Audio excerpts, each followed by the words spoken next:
Hello, this is Roth Conrad on American Safari, AmericanSafari.org. I'm here today with the illustrious Jennifer Nugent. Some might even say elusive, but we're in her home and we're going to be interviewing her. So here we go. Hello, Jen. Hi, Roth. How are you today? Good. How are you? I'm good. You having a good day? Having a great day. All right, cool. What'd you do today? I went to work. I cooked big dinner. I did some drawing. Hung out in my house. Had a good day. Relaxed.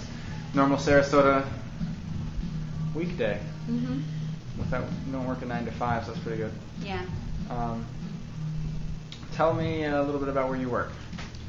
I work at Sarasota Olive Oil Company, and we serve coffee, beer, wine, sandwiches, olive oil, vinegar, specialty olive oils and vinegars, spices. And people go there and hang out. It's free internet. There are a lot of live shows there on the weekends, and it's all ages. It's awesome. Sounds great. Do you like working there? Mm-hmm. Nice. All right. Well, one of the things I like to start off with is like a brief summary or a brief overview of your life up until now, like really condensed. How would you describe your life up until now? Okay. I'm 22. I was born in Sarasota. I've lived here my whole life. I have two brothers that play music. The older one is 21 now, and he plays classical piano, and he's a composer. The younger one is 12, and he plays piano, guitar, drums, clarinet, a bunch of other instruments I don't even know about. There's like 7 or 8 of them. I don't know how many. He also plays soccer, and he has a million extracurricular activities. He's like the busiest kid. He's busier than everyone I know. He's only 12, and so I went to high school here for art, and then I moved to New York right after I graduated, and I went to school there. I didn't really like it, and I moved back, hung out for a couple years, did some projects that lasted a year or two, like a zine, and then I kind of stopped that recently. Now I'm back in school at Ringling, and I really like it. I'm having lots of fun.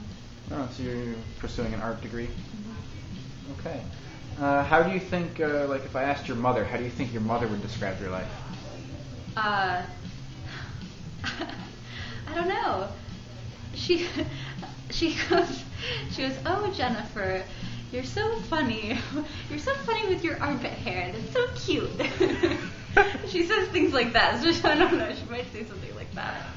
She thinks everything is cute. That's good. How about happiest memory? I don't know. I don't know if I could answer that. No. What about? I mean, I have a lot. I don't know. Well, what's one of them? Or what comes to mind first? I don't know. Okay, let's move on. How about any memory? Like what? Like do you have like a most like exciting or like favorite story you tell? Well, okay. I've been thinking about this recently. I have this memory from being in preschool, and it was I know it was in preschool because it was in Bradenton, and I think it was called Dancing Bears. And I don't know why I've been remembering this lately, but I remember I must have been 5 or 6 years old, and someone asked me to help them carry something, and I said I can't, my hands are full, and I opened my hands, and there was a penny in each hand. And the person was upset that I wouldn't help them carry whatever it was that they wanted me to carry. I don't know why. It's recently been sticking with me. I'm trying to figure out what it means and why I keep remembering it. I don't know. So it's a good one. Yeah. How about an exciting like adventure or like night that you've had? Okay, well, once, the first time I ever jumped off the high dive, I was skinny dipping at the YMCA, and I got kicked out for it.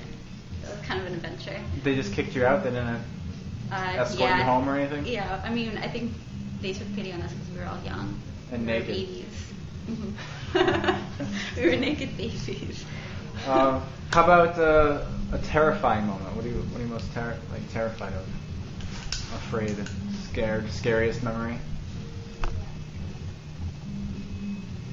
Nothing there? I had back surgery, and that was kind of scary. Then the anesthesiologist had these really thick glasses that made his eyes huge, and he didn't speak English, and I could hardly understand him. And then they have to go and tell you before you go into surgery, like, sorry, you might not wake up. You might not be able to walk after you get out, and so that was really scary. How old were you? 16, I think. Holy crap. That is scary.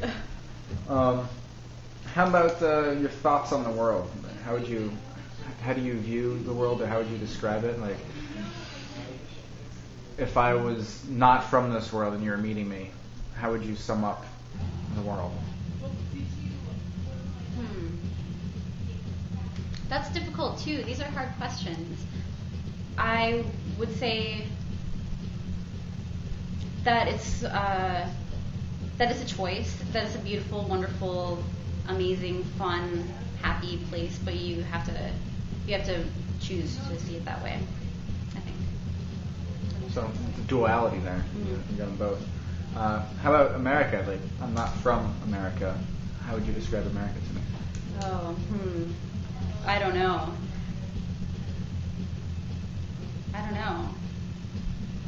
I mean, look beyond pop culture, maybe. That's how you describe it to me? No, I don't know. I don't know how I would describe it. I think that I would be a bad person to try and describe America to someone. I don't think that I would be able to do a good job of that. Okay. What is something interesting you've heard about recently, or read about, or seen?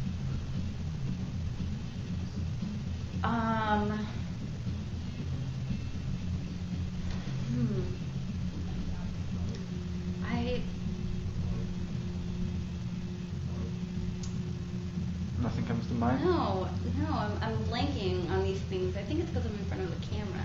Maybe. What do you get most excited about? I get most excited about projects, about not even just art projects, but just about projects and goals. Okay. So, do you have any interesting projects or goals currently, or are there any that you've read about or heard about? Like, I'm illustrating a book of children's poems for my friend Halima, and I'm really excited about that. I just started working on it a couple days ago, and I think she's amazingly talented. She's an awesome storyteller, and she's a lot of fun. They're pretty funny poems. Some of them are kind of on the dark side, and some of them are not so much. But so that sounds like a fun project. How about somebody else's project that's inspired you?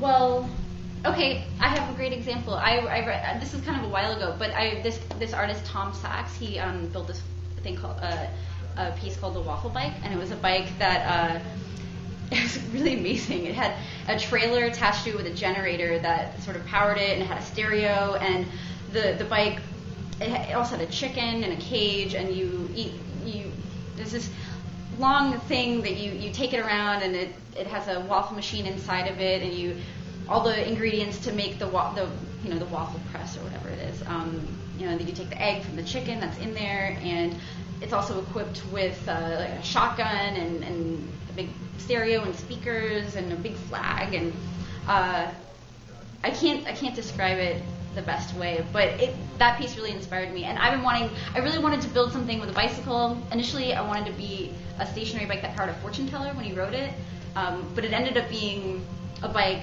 that is stationary and you ride it, and it was in a dark room, and there was a light so one person had to ride the bike and power the light, and then the other person or other persons had to fill out a survey that was on a stand and underneath the light, and they weren't able to see it unless someone was riding the bicycle.